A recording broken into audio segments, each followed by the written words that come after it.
Welcome everyone to the Ames Board of Education meeting this evening. Directors, I'll take an approval of the agenda. I move that we approve the agenda as presented. Second. Moved by Briggs, seconded by Perez.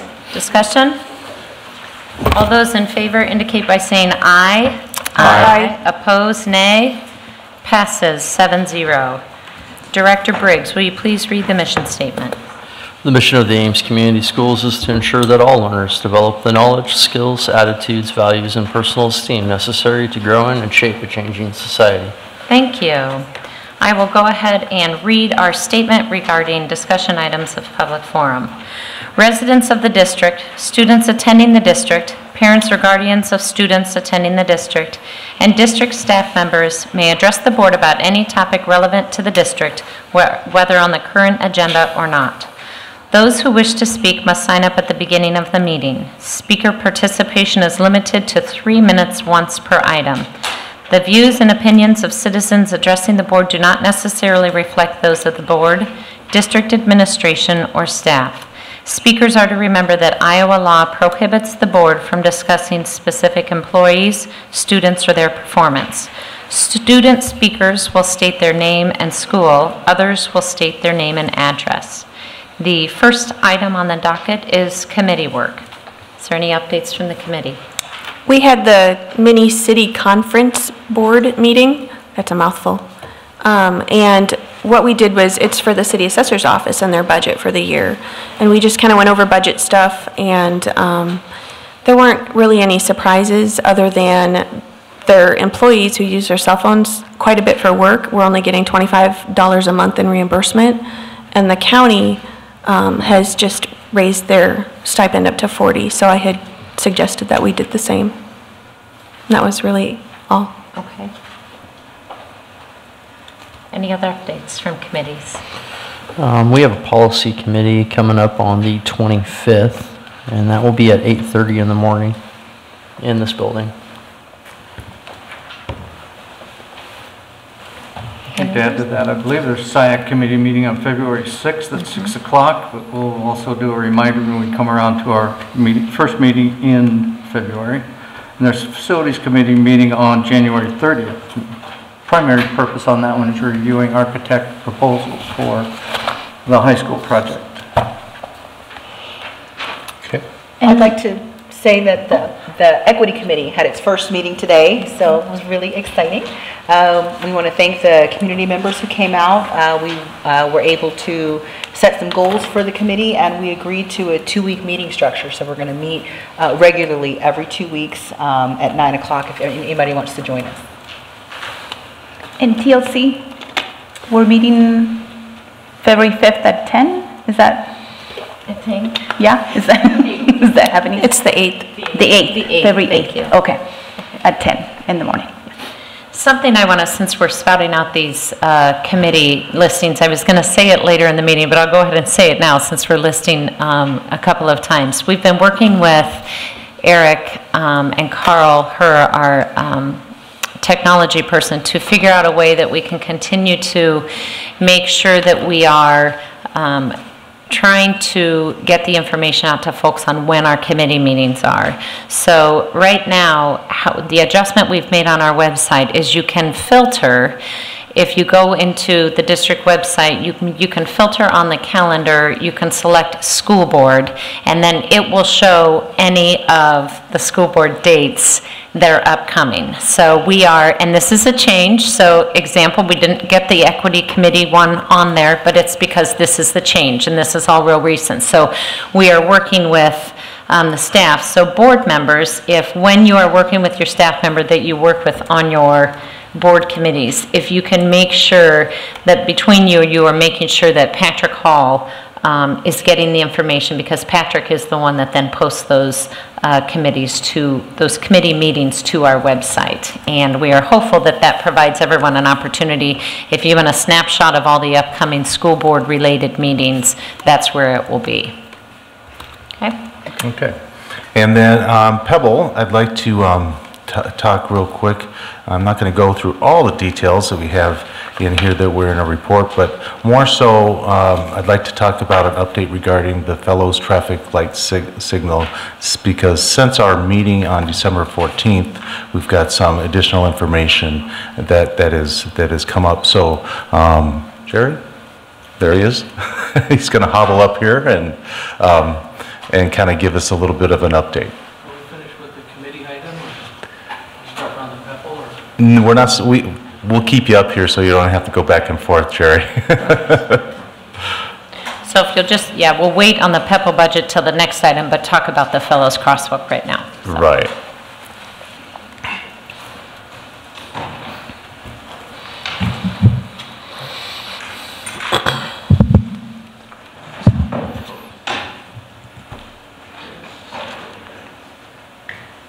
I have a leg brace on my left leg, so it's not very hard.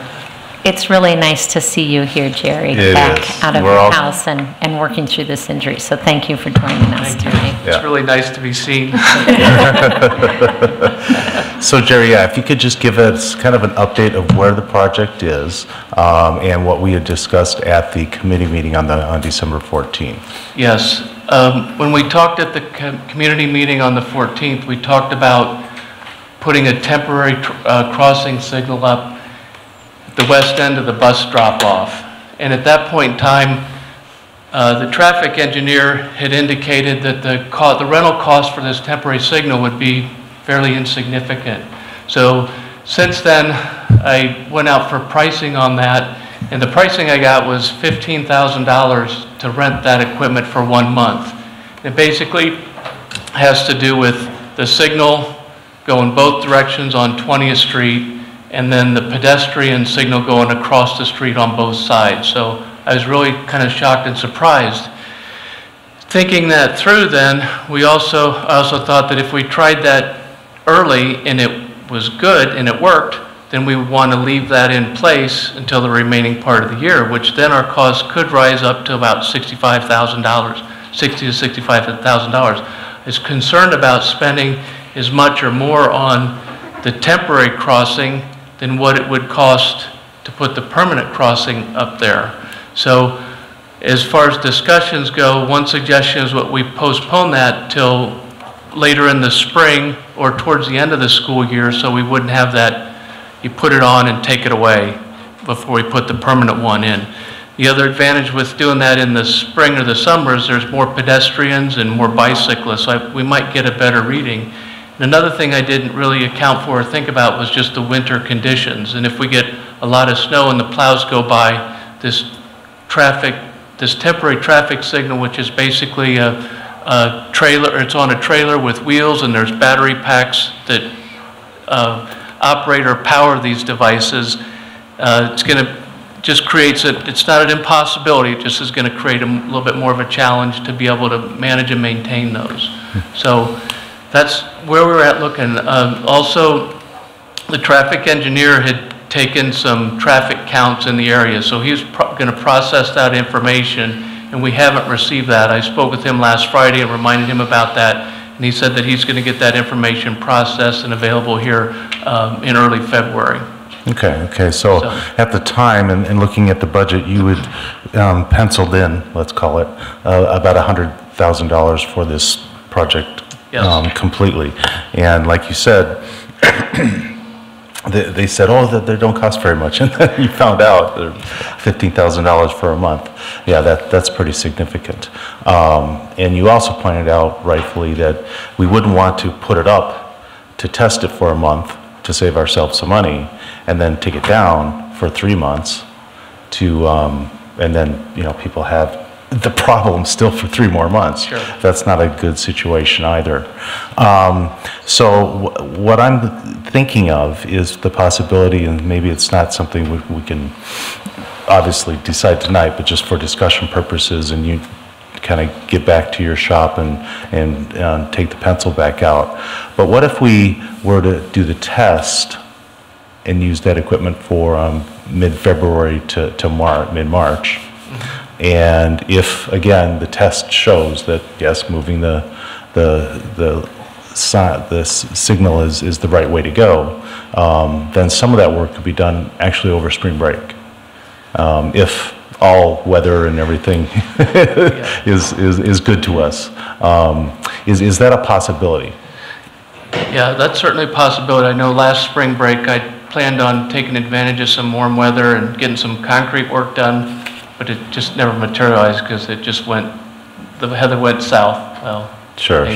Some spring breaks we're lucky, sometimes we're not. Yeah. So, yeah, there's a lot of things that are possible. Yeah. So, because I very much understand your unwillingness to spend $65,000 to stay there for that long. That's not a wise use of our PEBL dollars, especially when just a temporary one being more expensive than the actual permanent the cost of moving the permanent one. So, yeah, if you could come back to the board with a report on that next month and give us an idea.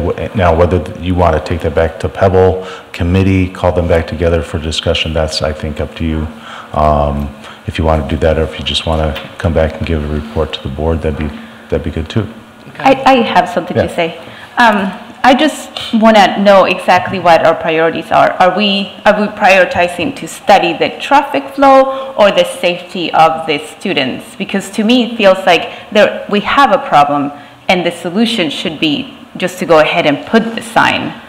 Because I'm been getting a lot of feedback from fellows, and the problem exists, and it's not a thing if somebody gets hit, it's when somebody gets hit.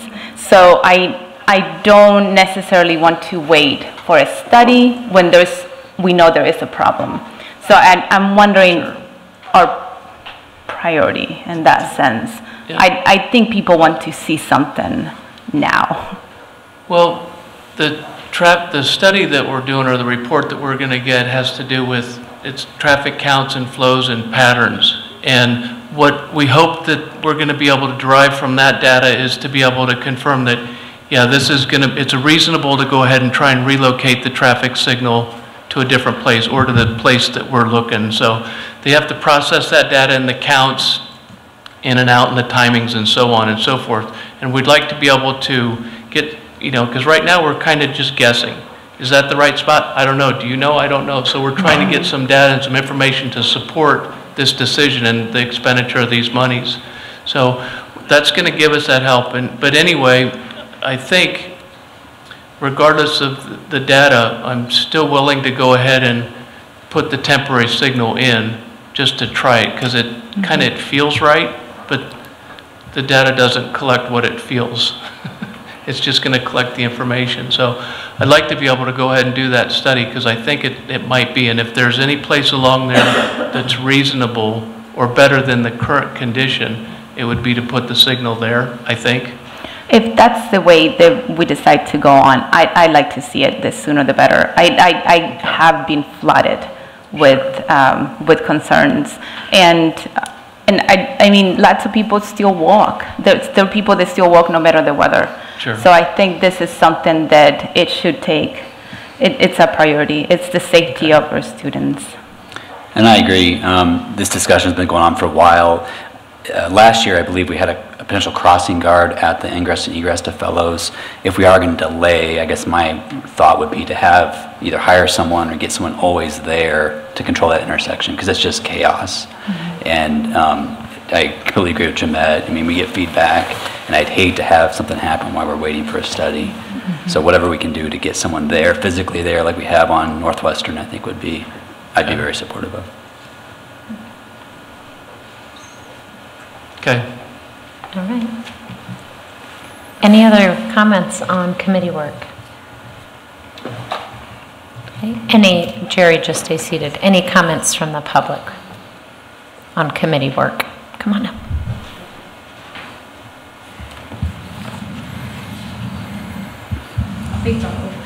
You're fun. I had the privilege to be in one of the meetings with Jerry at Fellows, and one of the things that we discussed also was that the entrance per code is supposed to be 300 to 500 feet between the school and the entrance. We're clocking at 175 feet, right? Where it was designed and built. For the signals? Right, for the exit and entrance. in any case, we were under the code, which we should have been between the code. I think if we try to do the study, one of my concerns that I expressed is we need to make sure we make it safe, because having the buses there could do a big blind spot.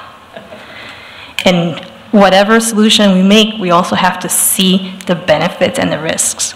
And safety is the number one thing, of course, in everybody's mind. I think that's So- I think that's the, can I talk or do I think that's one of the uncertainties about it, is just what impact that signal location is going to be right at the leading edge of the bus drop-off. And with the signal being red and stopping traffic, how's that going to kind of pile up or stack up behind that? And then some timings and so on. So that's the uncertainty. So I guess I kind of, in my mind, I have kind of two possible options. One would be to, if we can relocate it at the bus drop-off, like what we're talking, and the other option might be to just to eliminate the existing crossing altogether and don't put another one in. So that's going to inconvenience the walkers, so they won't be able to cross 20th Street at mid-street, but they'll need to go up to Northwestern and cross on that prescribed crosswalk. So I mean, that's... Right. And I'm excited that we're working with the city to make sure that we keep the codes and, you know, keep everybody safe like we all want to do. Thank you. Thanks, Karen. All right, we will go ahead and move on to the PEPL budget.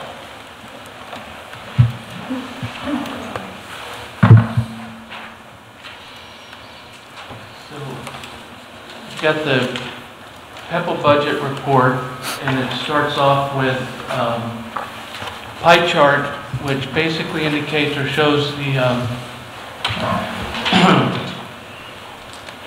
the division of our expenditures for the PEPL. You can see the major three components are capital improvements, facilities, and technology.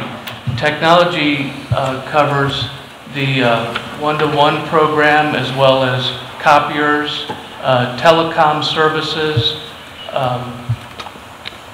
and so on. And facilities, I didn't have my notes out here. So technology includes a one-to-one program, annual technology equipment, copier lease, district management software, internet, telecom services. Facilities repair includes taking care of the grounds, and then repair work is appropriate. Then capital improvements, I pretty much include or classify that. A little electric shock or something.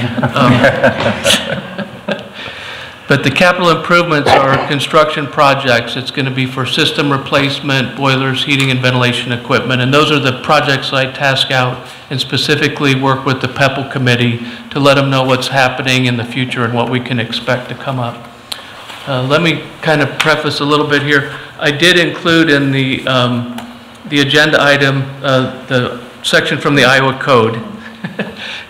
Thought that would be pretty good every once in a while to do that, just so we know these are the directions that I'm going to follow. But it talks about the sources of the PEPL funds, and the regular PEPL is up to 33 cents per thousand, and that is, I think that's approved annually by the board. And then we have the voter-approved PEPL, which we just accomplished last fall, and that's up to $1.34. And that occurs or expires every 10 years. So 10 years from now, then we'll need to be able to reinstate that.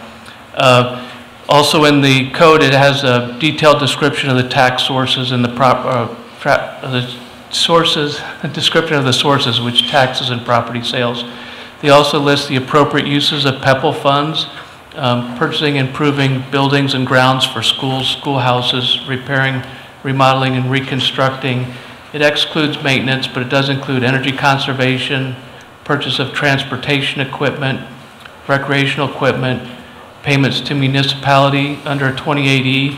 It includes asbestos projects, demolition, and then improving sites for the purpose of accessing digital communication. So that's how we've followed these guidelines in order to be able to determine how to spend our PEPL funds. It also lists the inappropriate uses of PEPL funds for clarification. So salaries, benefits, travel, supplies, and I won't go through all the details. So then my plan was to go over the pie chart. So I'm back on target now. The next sheet then is what I've developed over the years is to have try and report in a 3 fiscal year basis. Last year gives us the results. This year gives us the final budget, and the next year is the initial budget. For last year on the results, I coordinate the revenue and expenditure numbers with Chris Denslin so that both of our budgets are aligned. So my bottom lines and the ending balance are consistent with the district budget that Chris prepares. I do track these accounts for the overages and underages, and so I indicate those in the overages in the red. One of the challenges with the PEPL budget is that work oftentimes occurs over the summer, but the budget straddles the June 30th, July 1st. So it's challenging to be able to predict when the bills are going to actually hit the budget and which fiscal year they're going to get charged. So I've got a little bit of overlap and underlap as we go across the fiscal year. But I watch these accounts to see how they track. For the AE drafting and documentation, that's over budget, and that's because of I've used architectural services for the demolition of old Edwards building, demolition of softball complex. There's some design fees, there's appraisals, and property disposal costs. Those weren't anticipated in the budget at that time. I don't play with the numbers. I'm going to charge them to the account so that I can see the truth, and this is the truth. I blew that budget by quite a bit. A little bit of that's the straddle also over the fiscal year. I focus in on the red numbers because those are the numbers that are shown where I wasn't successful in meeting the budget. So the other thing is I carry about a $350,000 contingency, and so I do have the option of being able to account for these overages and apply them to the contingency, but I prefer to take and keep that contingency money in its separate account, and then as I hit my overages, I compare that with the contingency to make sure that I don't exceed the contingency amount. Go ahead real quick here. The site fences, signs, and accessories. I was over on that by about $4,800. We had some extra work, fencing work and so on that we did as a follow-up to some of the projects. Getting down to HVAC, heating, ventilation, air conditioning, I had some boiler work. We had to retube the boiler up at the high school and the gymnasium. That wasn't anticipated. It's when we took it apart for the summer to do an inspection, we found some tubes that were failing, so we had to repair that. The municipal pool, that's somewhat associated with the air quality and the HVAC work that we've put in up there. On the equipment, furniture, and furnishings, there's some of the money has come over from the elementary, or the contribution to the elementary program, and then it got charged up to the FF&E as opposed to down lower in the table, down on line 42, I had allocated some money to be able to spend for the PEPL contribution to the elementary program, and I came in positive on that by quite a bit. So that's just a matter of getting it charged to a different account. Technology, Carl and I review and monitor the technology budgets very closely, and this report, especially with Carl's expenses, straddles the fiscal year. So, and that has to do with when the orders are placed versus when the equipment comes in. Some comes in June, some comes in July, so it gets applied to that. For instance, last year the technology budget showed a positive 104,000, so that's where I've got to juggle and account for that fiscal year straddle. Maintenance equipment shows that it came over. When we look at the maintenance equipment, I look at vehicles or district vehicles, maintenance equipment, snow equipment, and summer equipment. And so I've got a long-range plan for that, and it's a cyclical replacement. And as we get into the budget, or I mean into being able to make our annual purchase, there's some equipment that doesn't make sense. I can make that last for another year or two, but there's another piece of equipment that needs to get replaced sooner because it's wearing out. So we'll make that call on the fly somewhat. But I do look to be able to group those and combine them as a group and to be able to make sure that we stay under budget. And then playgrounds equipment, I had some cost charged to the expansion over at Edwards Elementary. And then down at the bottom, I put a line in there for Edwards, 3622, it's the old Edwards for demolition. I didn't have that accounted for or budgeted, so I went ahead and I have that budgeted in the next fiscal year to be able to cover the remaining costs. Then the next two reports, like I said, the FY 2017, 2018, that's our final budget. And with that, I've got primarily what the PEPL committee does is I bring forward the projects, capital improvement projects that we want to have completed this summer coming up. And so the cost, the normal costs, technology, transportation, the building maintenance, grounds and field care are filled in there, and then I'm pulling out the exceptional, the specific small projects or capital improvement projects. The next budget is the upcoming next year's fiscal year budget, and that's the 2018-19 initial budget. So as we plan forward, and I've got a spreadsheet that I use, and so when we finished Edwards Elementary School, I put in a roof replacement at 22 years and 44 years, and that's going to be able to put that in. So I don't have to think about when did we replace the roof. And then I continue to build that up. So right now with the construction program that we've just completed, we're taking advantage of a low maintenance cost, or facilities costs, being able to pick up some of the deferred work that we've had on the books for a while.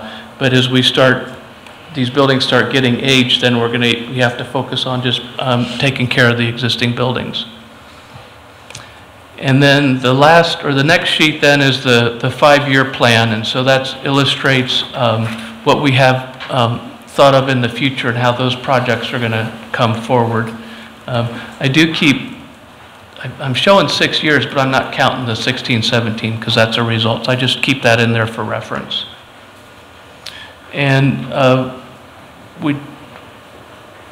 I try to maintain and focus on the fund balance. We want to make sure we're shooting to be able to keep in a fund balance about $2 million. So that gives us some flexibility. And the reason we picked the $2 million is if we want to put an addition, say, onto maybe an elementary, to add a section onto an elementary building, that's going to go a long ways towards being able to fund that if we have to rely on PEPL. And then the last sheet then is a description of the projects that we have. I've highlighted in green the newer projects, or the ones that are going to come up this next year.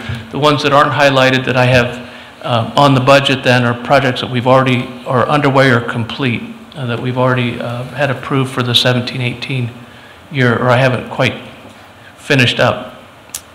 Well, I think some are finished up that they straddled that year, so it's a matter of projects that I've just gotten completed. So with that, are there any questions?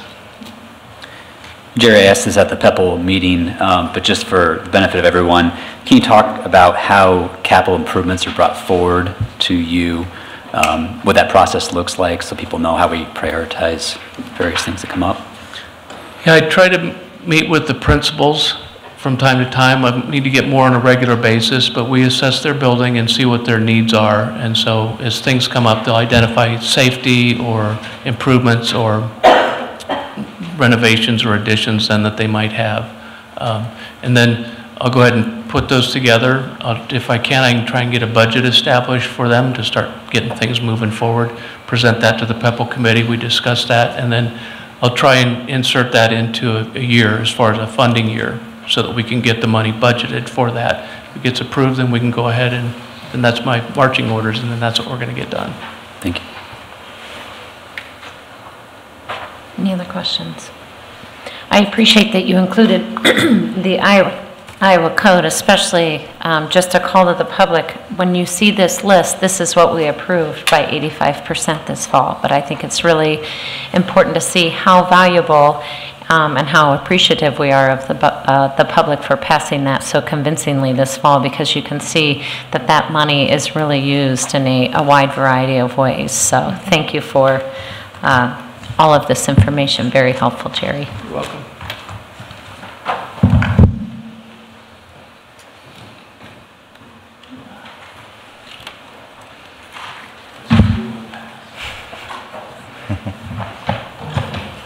Are there any questions or comments from the public on the PEPL budget? Okay, we'll go ahead and go on to the early announcement of 8th grade health standards and text resources.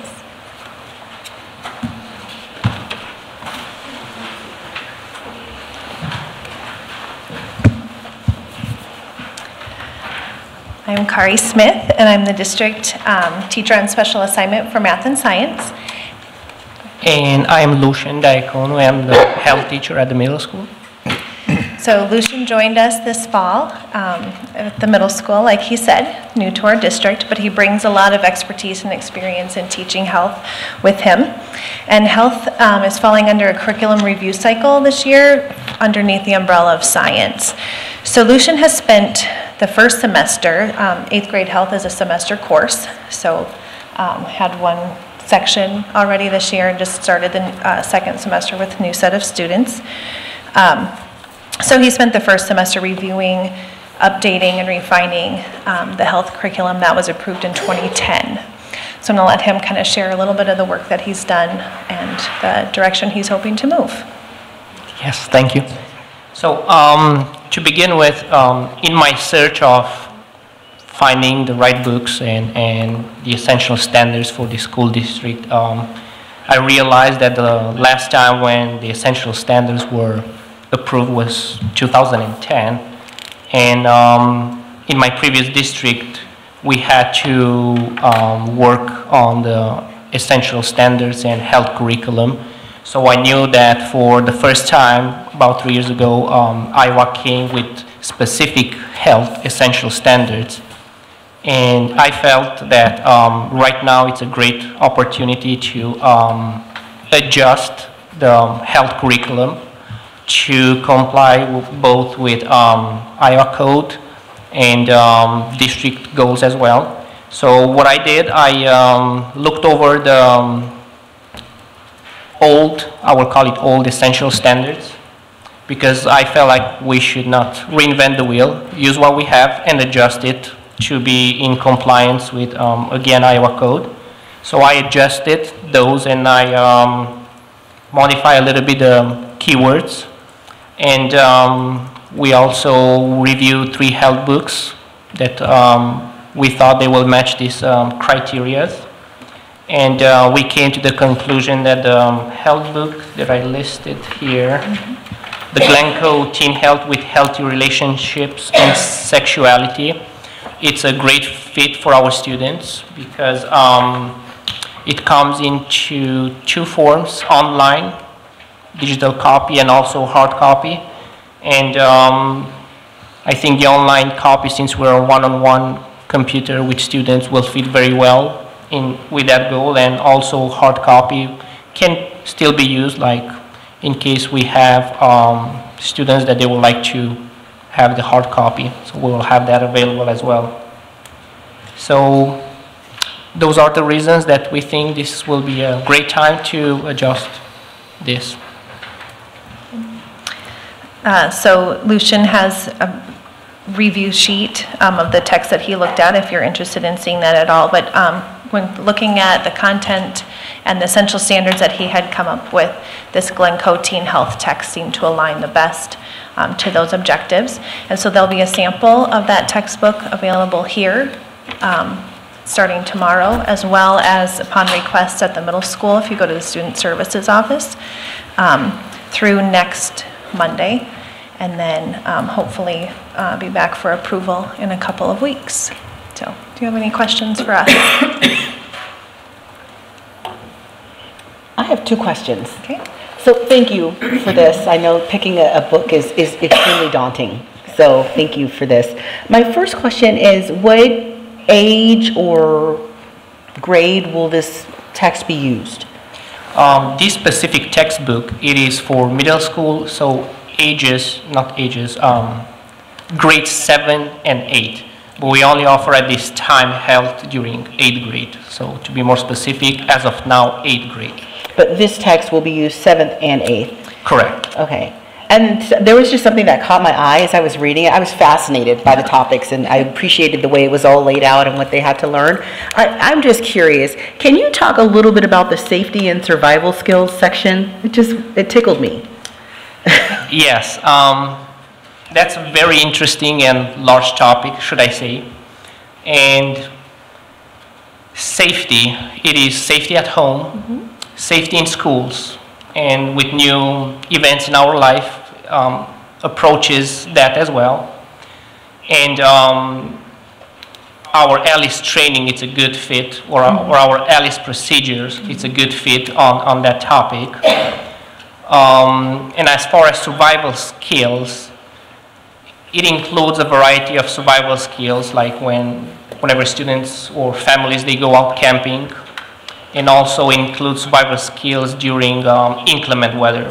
So I would say tornado in our area, it's pretty common, and that's something that we should focus on. So is this an addition to the curriculum? Like this hadn't been part of it before, or is it just a continuation of it? Yes, it's actually an addition, and it's required by our Iowa code as well. Yes. Thank you. Yes, Appreciate it. you're welcome. And just to clarify, I think you had asked where we will be using this text. And so health is just at 8th grade. So we'll be using I this see. at 8th grade only. Okay, thank you. Okay, yep. I really appreciate, as Monique, the detail that you put into this rubric. The one question I have is more about the communication piece, where health class can be somewhat contentious. So I was curious how we communicate with parents if there is some topics that they're anxious about, and I guess what's that communication look like? Yes, and that's a very good question. What we usually do at the beginning of semester, I send home a letter, an introduction letter of myself and also the topics that we will be talking, and I invite parents to contact me either via email or phone. And if there were sensitive topics due to some cultural backgrounds or religious beliefs, we will make individual adjustments properly for that prospective students. Yes. Thank you. Thank you. What are the topics such as, the one that jumped out at me was bullying, which obviously not only is something that can happen out of school, but clearly happens in school. And we do everything we can to prevent it and deal with it when it does happen. How does this course and curriculum in particular deal with that issue? Since this is a fairly new edition, and the online subscription is updated on at least daily basis. This covers also cyberbullying, which is not the old school bullying that we were used to when we were in school, but something that we deal with these days. So it covers that topic too. And in order to have better impact, we have our Mayor's Youth Committee coming in, and also they talk about bullying and cyberbullying. And they do also activities with students, and our speaker's name is Denise Denton. So not only that, we focus on this matter from the book as well. We're trying to get some other community members in and talk about that as well. But cyberbullying, I think it's something new added to this curriculum that it was very much needed. Have we ever looked at expanding this to 7th grade as well and doing it more of a 2-year type of educational process? This will be something to discuss with the school's principal, and I think it is very probable that we will start doing that, because these issues, they're not just pertaining 8th grade. It also involves 7th and 6th grade and so on. But yes, this is something that we have under the radar. A lot of benefit to learning something, not just one time, but maybe refreshing and re-engaging in the content a following year helps reinforce a lot of the learning that took place and open up further learning. So I would encourage a potential expansion. I think that's a great point. Students do take a semester of health at the high school level as well. Well, thank you very much for the thoroughness of your report, and welcome to the district, even though you're in your 2nd semester now, but welcome. It's great to have you, and we really appreciate this information, so thank you. Thank you very much for having me. Thank you. Thank you.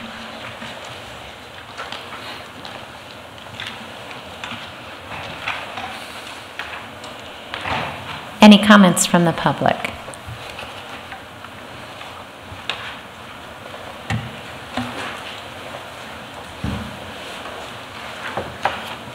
Hello, I'm Gail Seiler. I hadn't planned to make a comment on this, but I was struck by the idea of a curriculum review cycle, and I didn't know that we had this in the district, and it struck me especially after attending the equity committee meeting today, where numerous people used the phrase of a lens, that equity needs to be our lens, that we look at everything in the district if we really want to attempt to reduce the racial and ethnic disparities that exist. So I would just encourage each group as they go through, whoever is going through these curriculum reviews, to use that lens.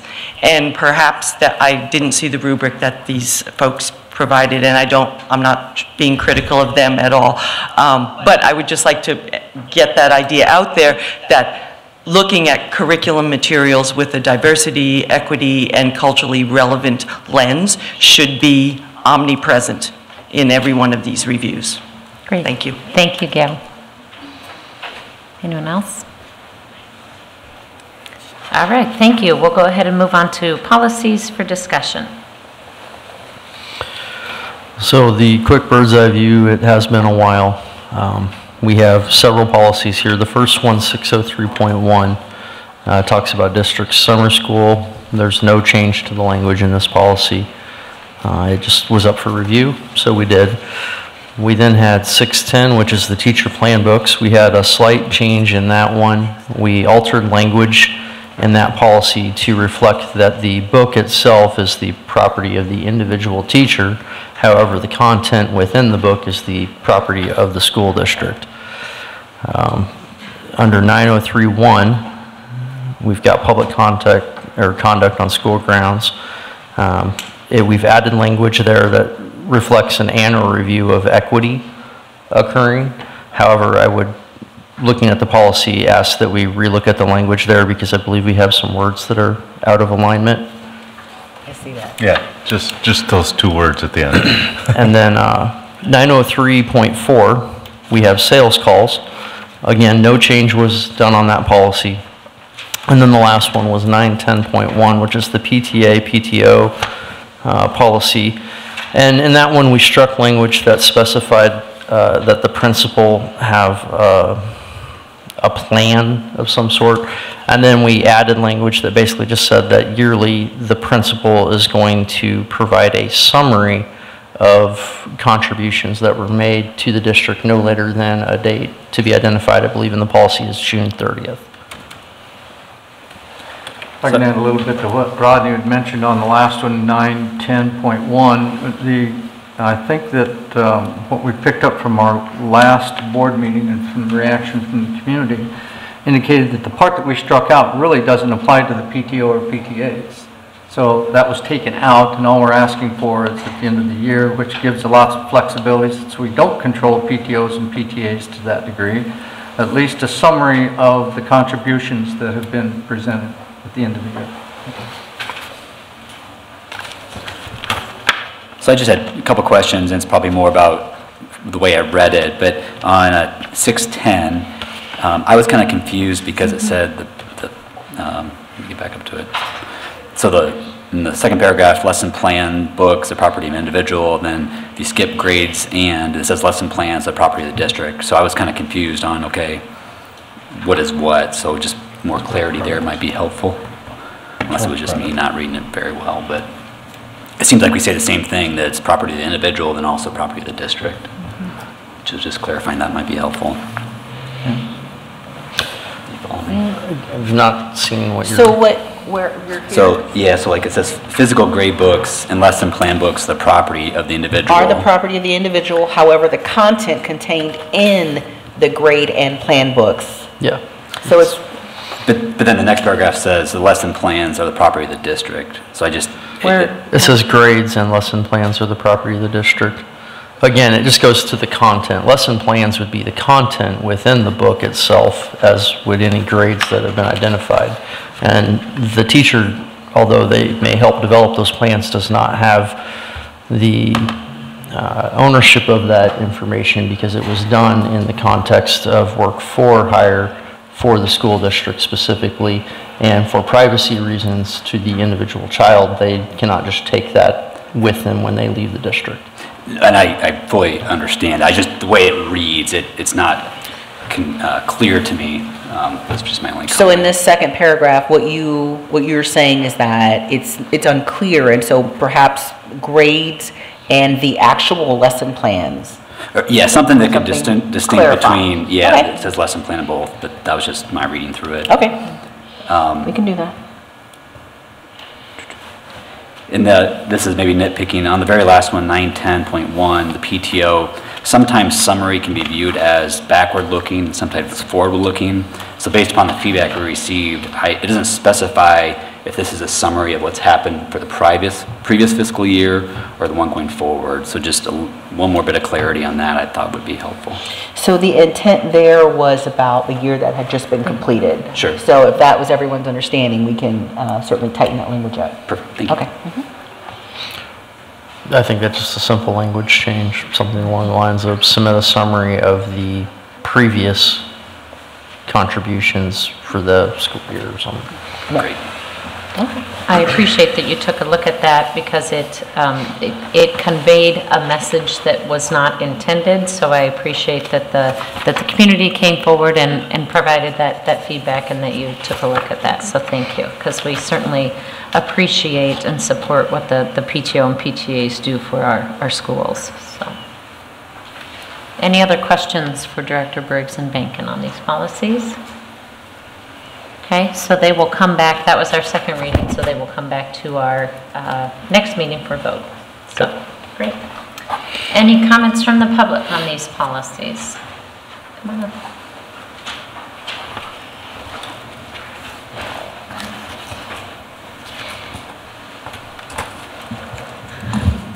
Sorry, I feel like I need glasses now. So I just wanted to clarify on 903.1, the public comment on school premises. I think this is something that definitely needs to be reviewed, where we talk about respect and demeanor or that won't be tolerated from the public. But one of the things I would ask and invite you to please look at, and maybe I'm misunderstanding this, is that if our superintendent does the nuclear option to remove a parent from the school premises because that person was profane, it would feel like you're targeting the student, because the student, if the parent can't come to the school and the school is in good standing with that parent, and the parent had a problem, say here in a school board meeting or a committee meeting, it feels like we would be punishing that student who has no control over the parent's actions. So if we all of a sudden say this parent is no longer, or caregiver is no longer allowed to come to any school premises, it just seems that we're indirectly punishing the student who had no control over the situation. Maybe I'm misreading it, but it's something that I invite you to look into because we don't want to make any student feel targeted, or we don't want them to feel that there's any bias in that sense. Thank you. Thanks for the feedback. Any other comments? All right, we will go ahead and move forward to the public forum, and Maggie Murphy.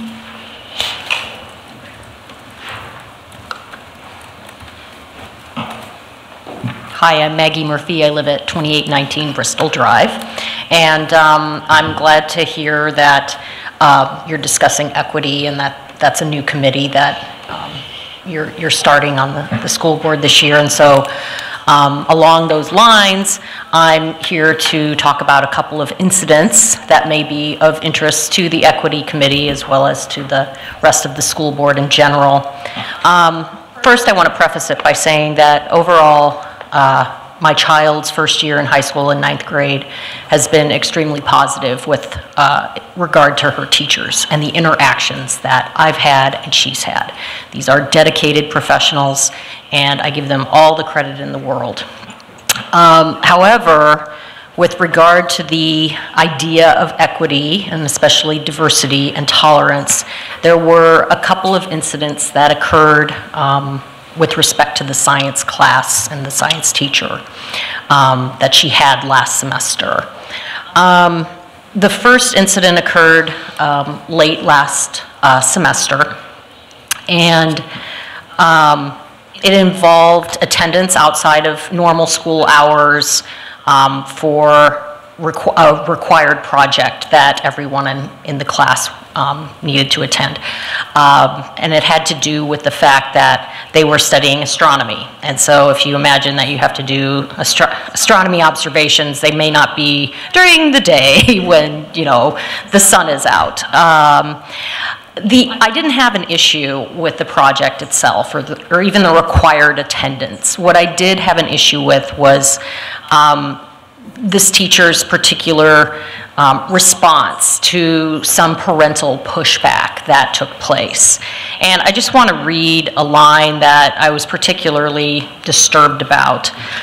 Well, I guess before I do that, the attendance was made known 2 days prior, and it was 2 sessions, one starting at 6 in the morning and one at 6 in the evening, 12 hours apart. And so after some parents had pushed back around this, the teacher sent out an email which I thought was somewhat inappropriate. I don't know if any of you had seen it. It did go out through the school district notification system, but what I took issue with was when he said, and I quote, "I also have a personal life, like my students and all of you. Right now, I type this email as I ignore my family." Now, what particularly disturbed me about that was the implication that he was making an above and beyond sacrifice that all of us don't already make for our children. I'm willing to go out of my way for my child, but it was just somewhat hostile, and I don't think it took into account the diversity of students and the issues that, you know, certain students may have in terms of family life, home life, and I may or may not include myself in that group of people because I have a non-traditional family life. The second incident occurred more recently, and it had to do with community impact projects that were required for the 9th grade science class. And again, I have no issue with encouraging students to look at their effects on, or our effects on the environment. What I did have issue with was that there was a mandatory attendance required for not the students who were presenting their data and their work, but for them to invite and write down and be graded on the number of people that were attending to view their projects. So there was a metric associated with this. It occurred on a my child's was on a Friday night. I heard that there was a Saturday night session as well.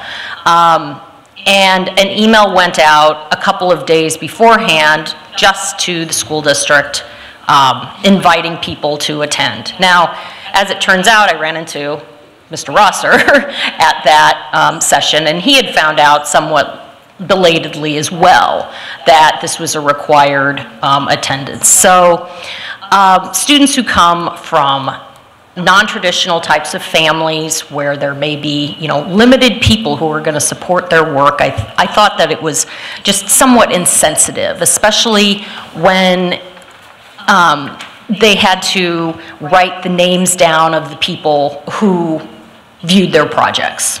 So, thank you. Thanks, Maggie.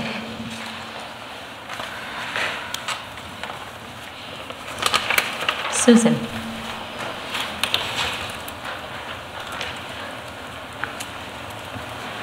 Thank you. I'm Susan Stewart. I live at 3121 Beckley Street, and I wanted to talk a little bit briefly about the Iowa assessments, which you all know are going on right now and are causing a lot of stress, at least in my family, and how they are being promoted, portrayed, communicated with about. My daughter's in 9th grade, and she received this piece of paper for each of her, well, this one's for math, but I think each of her subjects, with her score on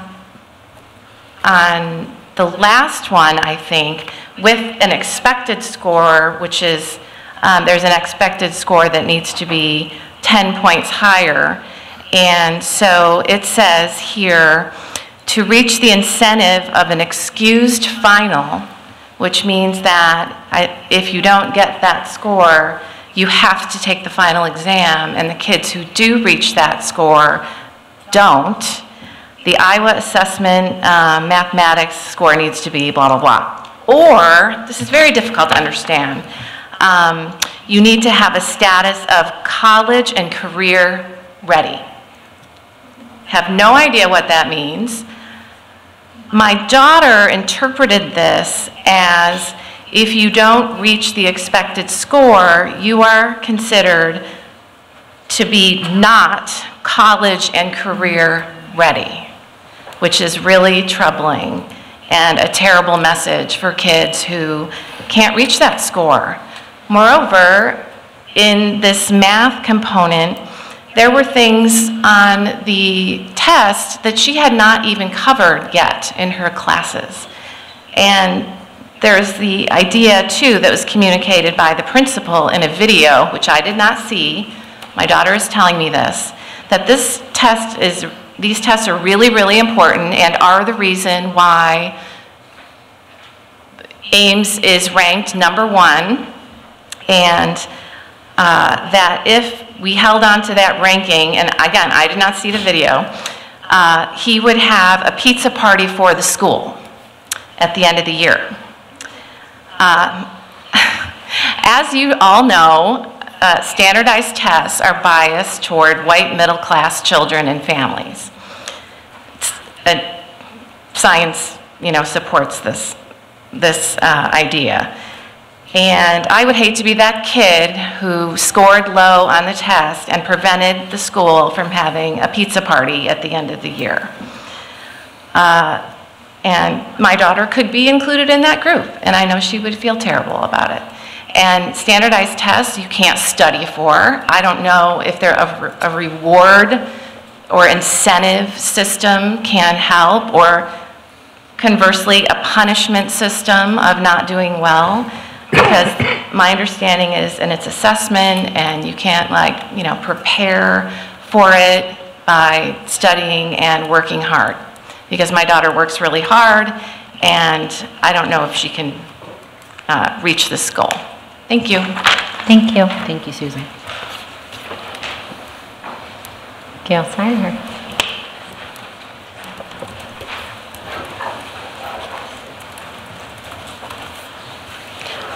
Hello, Gail Seiler, 420 Briarwood Place.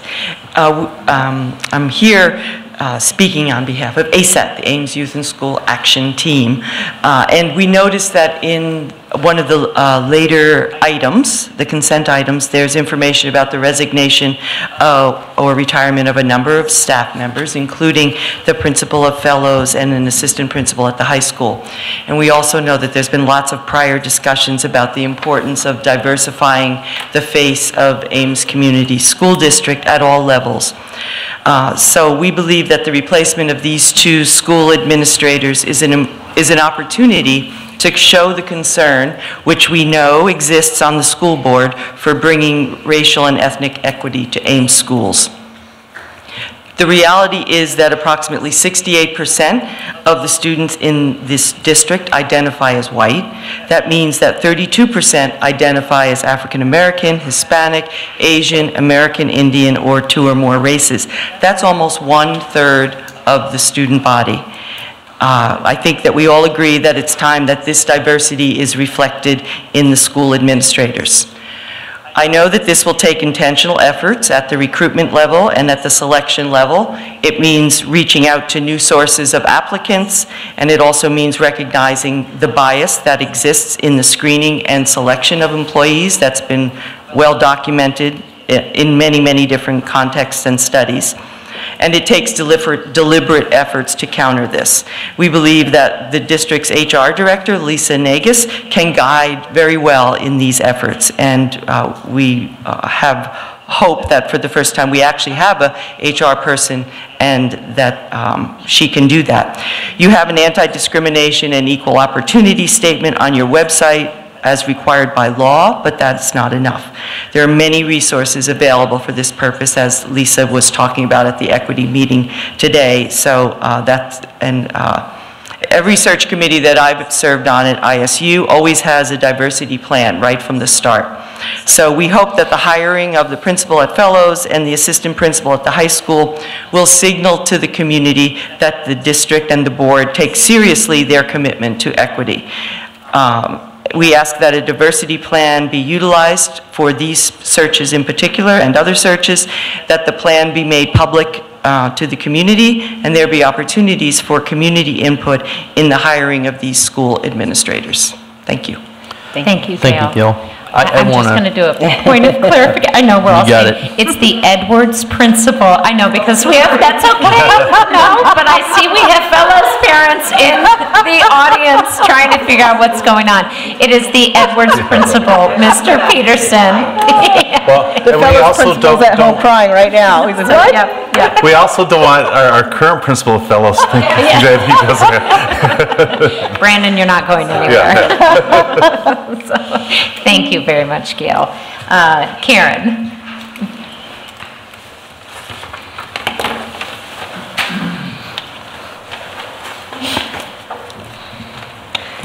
Thank you for that clarification. I thought I would have to go to Brandon's office and beg him to stay. But my name is Karen Stein. I live at 2503 Ridgetop Road in Ames. Along with the Ames Public Library, Racing Readers, and others, we are excited to have the Iowa Department of Education present and talk about the 5 subjects of the Iowa Core Standards, which include literacy, math, science, social studies, and the 21st century skills, which is technology, here in Ames. This presentation is offered to parents across Iowa. The presentation will take place at the Ames Public School, the Dan Foss Room, from 6 to 7:30, with about an hour presentation and more or less half an hour for questions and answers. That will happen tomorrow, January 23rd, again from 6 to 7:30. We invite all present and anyone watching, please come. Thank you. Thank you for the information, Karen. And we will go ahead and move on to the consent items. Got the minutes from the meeting held on December 18th and also from January 8th. Claims and payroll from Ms. Chris. Financial reports from November 2017. The personnel report was mentioned, and there are indeed 7 retirements on that. Mike Avis, or Dr. Mike Avis, is the associate principal at Ames High School after 20 years.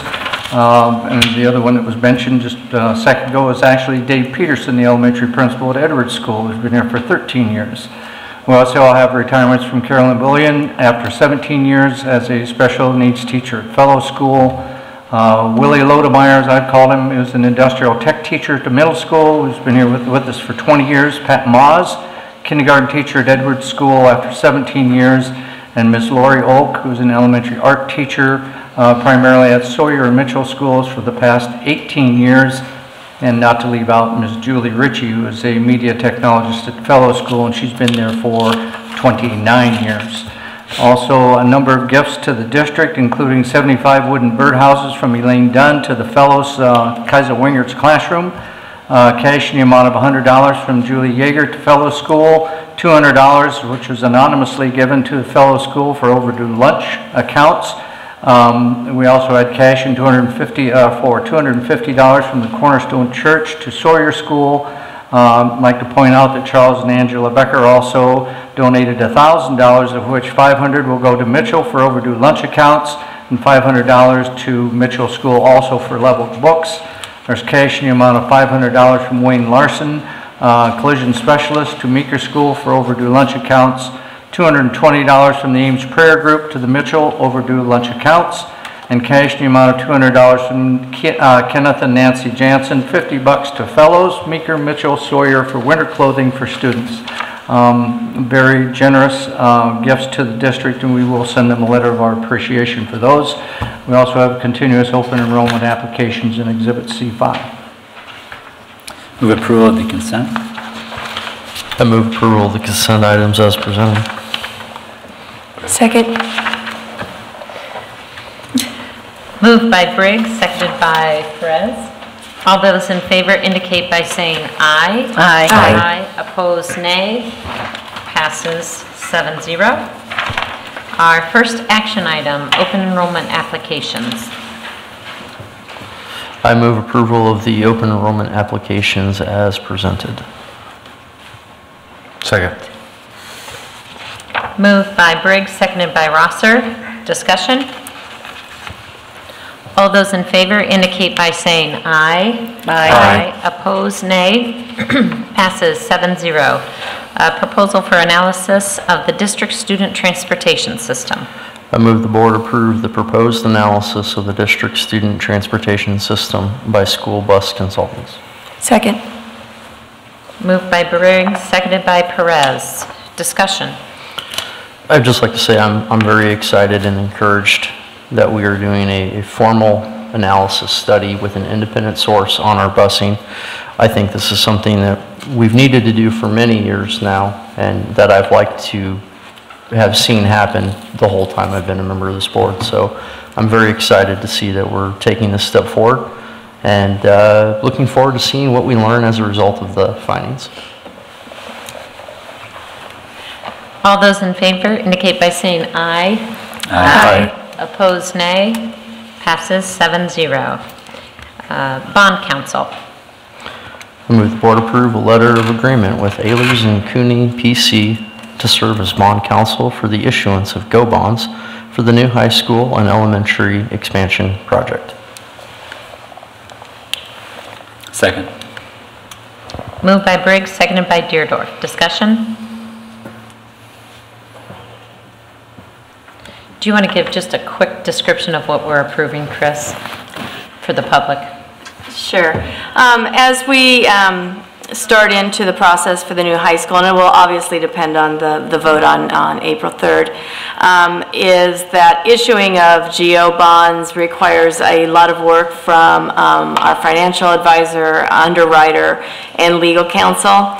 And you certainly want a legal counsel who has vast experience in tax-exempt bonds, and Allers is the premier law firm in Iowa regarding school tax-exempt bonds. And Ron Peeler has been our legal counsel for many years, and I've worked with him for a very long time. So very happy to have this on, and he just wanted to get this, I think, out so he didn't forget about it. Okay. Thank you. Just a note of commentary, interest rates are increasing, and so for the community's benefit, if we can get this done in April, we really could be saving some significant money compared to waiting 5 or 10 years down the road. So again, advocating to get this done, I think will save our community a lot of money. All those in favor indicate by saying aye. Aye. Opposed, nay. Passes 7-0. Construction easement. I move the board approve the temporary construction easement requested by the City of Ames for the 2017-18 Water System Improvements Program number 2. Second.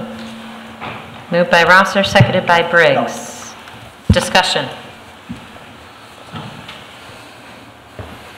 All those in favor indicate by saying aye. Aye. Opposed, nay. Passes 7-0. Items from the board. I'd like to say something just real quick. You know, in reviewing the personnel report, I saw a lot of familiar names of people who are retiring and moving on, and I just want to say thank you.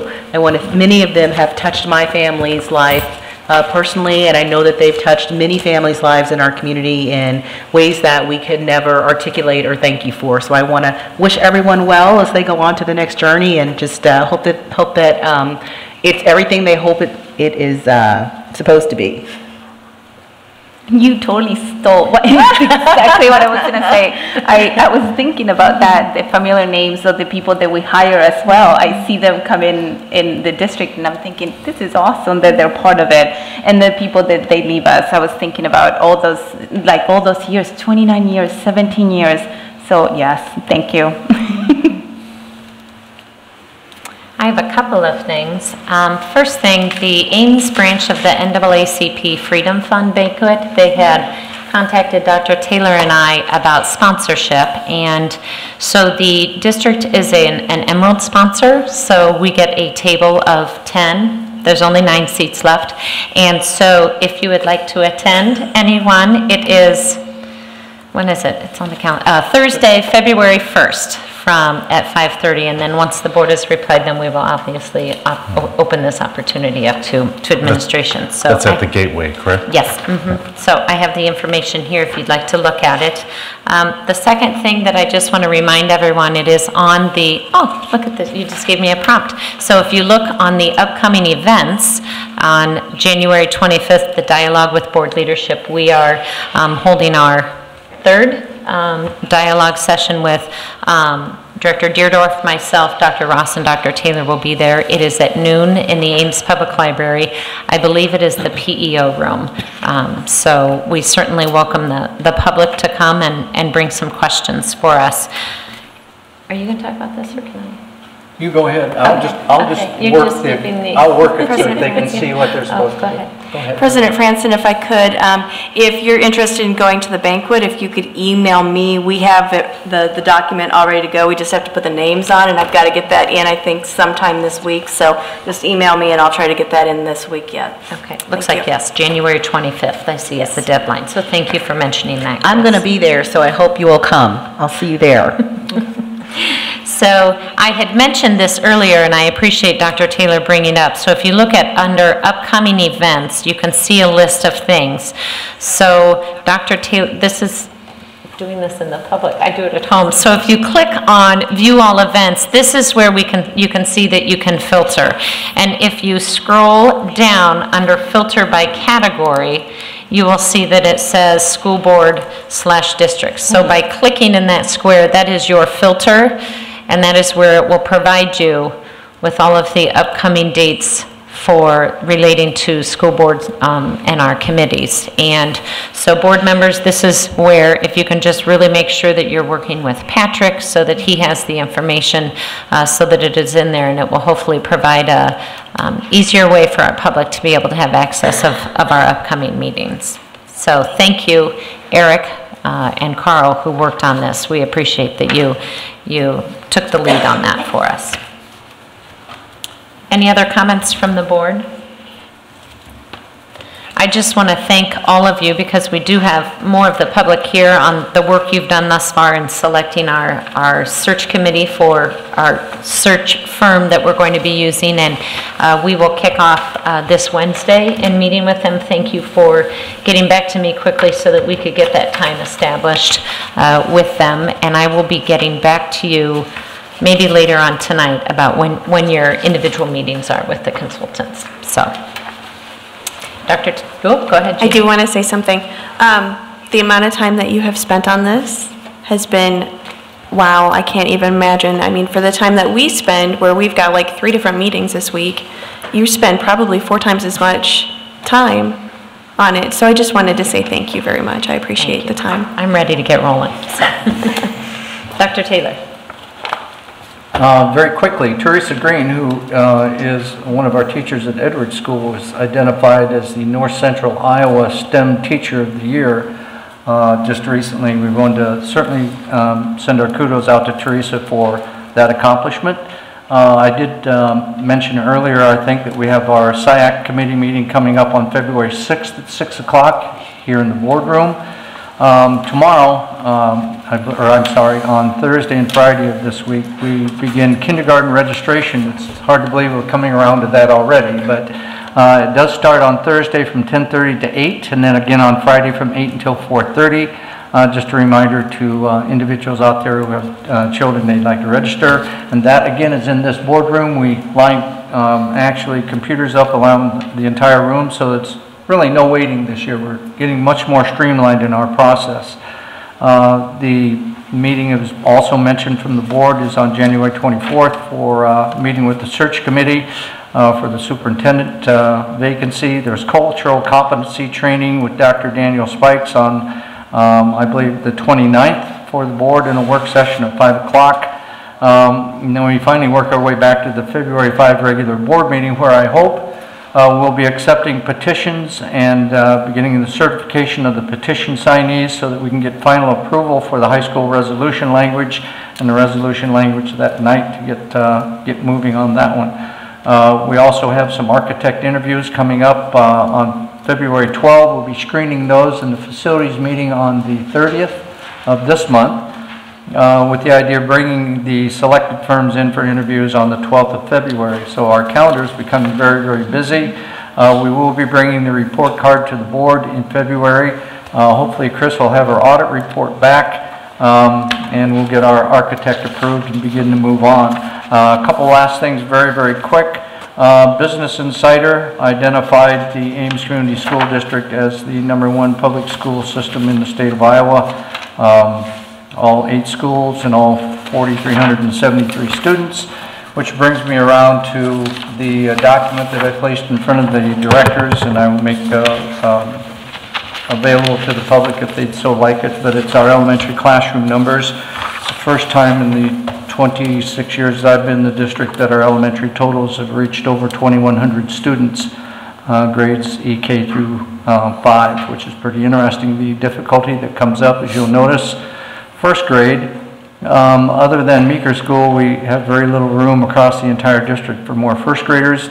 Edwards building is actually full in 4 of their 6 sections, and it tends to be a trend. Part of our resolution language was taking a look at the potential of that in classrooms at Meeker, Mitchell and Sawyer School, or Edwards School, I'm sorry, where there tends to be a lot of overcrowding at the current time. If I had another life and another time, I would probably have, at this point, tried to pursue with the board the idea, which is something that you may want to kick around for the future, which is attendance centers. And the attendance center idea would certainly help in this community, I believe. And I'm saying that from the standpoint that our towns are actually divided in half by Squaw Creek. We do have Meeker and Fellows, who are 4 blocks apart approximately. One of those buildings serving most likely Meeker in this case is a K2 building, and Fellows as a 3-5 building would certainly help with a lot of this crowding that we're experiencing at the current time. The same thing could be held possible with both Sawyer and with Edwards, but that's not for my lifetime. I just thought I would throw that out for board consideration. It would be a pretty handy thing as an economic thing. If we don't continue to receive good funding from our state legislature, those are things or another ideas that you may want to consider in the future. With that, I'm done. Thank you. I'll take a motion for adjournment. So moved. Second. Moved by Rosser, seconded by Perez. All those in favor indicate by saying aye. Aye. Opposed, nay. Passes 7-0. Thank you.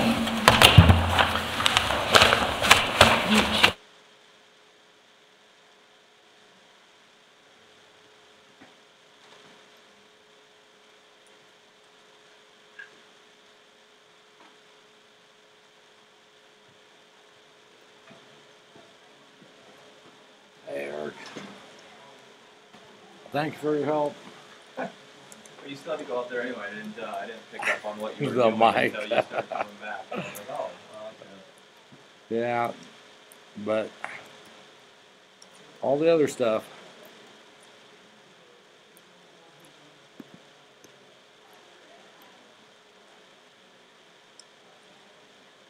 Let's see. Stop.